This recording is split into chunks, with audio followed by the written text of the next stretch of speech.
are the two basic problems with government borrowing. Number one, first of all, there is interest.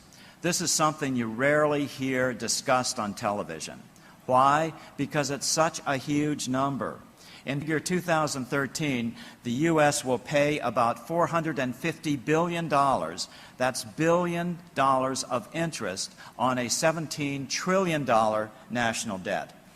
But a new study by the University of California researcher just released on Monday, this is brand new, startling information, says that the actual debt of the United States is now over $70 trillion.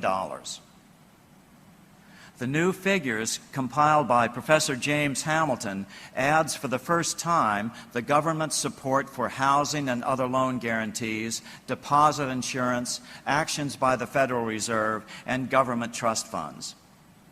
Certainly in a rising interest rate environment, interest payments alone could crush the U.S. economy in coming years. The second issue is control. Who do nations borrow from primarily? Banks. And what if the biggest banks don't like the policies of the United States government 5 years from now? Well, they might just decide to stop creating enough play money to support all this government debt. So this is the first problem with government debt.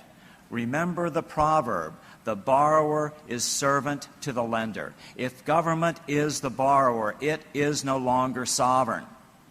The lender automatically becomes the sovereign. Political science has devised a word for this condition. It's called plutocracy.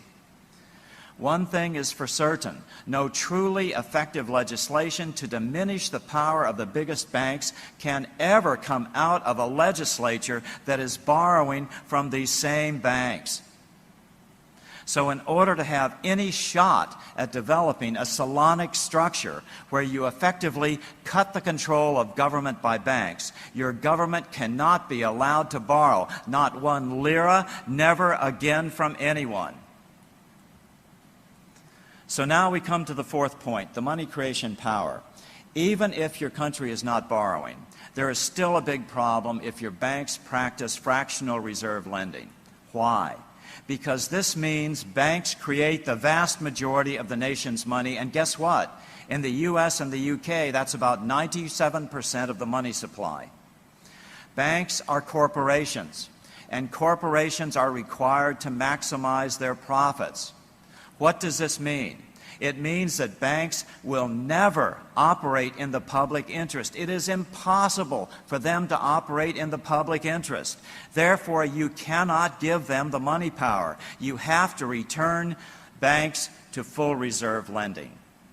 And my definition of that is banks can only lend out $1 for every dollar of capital that they have on their books.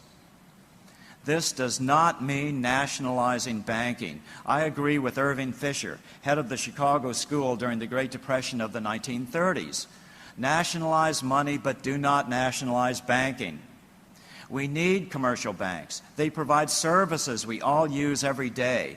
They need to be the intermediaries between borrowers and lenders, such as with Islamic banking, not actually be the money creators. The way a correct banking system should operate is the government should create all the money in the first instance, get all the seigniorage from that creation. Seigniorage means the profit from creating money. Then lend out to banks at, let's say, 1% interest. Then banks would compete to give the public a better deal. And just to correct a misunderstanding from yesterday, no monetary reformer believes that the legislature should have control over this money creation power. So now, a brief review. The 2,500-year march refers to the roots of truly sustainable governance, governance of the people, by the people, and for the people, as represented by Solon, the lawgiver of Athens.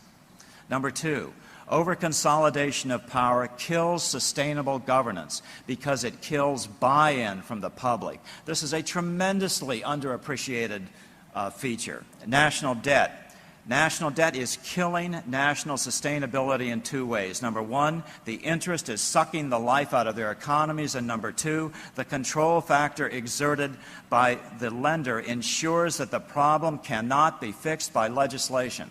Those questions here. Okay, so but first, I've got a point to make. First of all, just as Professor Jeffrey Sachs from Columbia said on April 17th at the meeting at the Philadelphia Fed, these aren't my words, these are his words. The U.S. financial system is run by nothing less than a conspiracy of gangsters at the top. They are completely outside of the rule of law. They have completely bought out the regulatory system. The President of the United States has absolutely no control over them. They're gangsters. They're completely out of control. And they're destroying not only the U.S. economy, but the economy of every nation on this planet. I don't know how this is going to resolve itself. They say that the U.S. is the cleanest dirty shirt in the globe. I wouldn't use the word clean. We're maybe the crookedest dirty shirt on the globe, and so therefore we're going to be able to devise yet another way to reinflate this bubble. I don't know, but I just had to get that out, that I'm completely disgusted with the American financial system and and the effect it's having on countries that are really trying to do the right thing, like Turkey. I was so heartened by the President's message yesterday. Finally, in the last few years, we're getting parliamentarians in Iceland and other places who are coming around to alternative monetary systems to fix this problem. And now this wonderful conference here in Turkey, the best I've ever seen, and the President's message, I was just absolutely floored yesterday. To actually have the head of state of a nation trying to create a national money system in the public interest just blows me away. Bravo, Turkey. Go for it.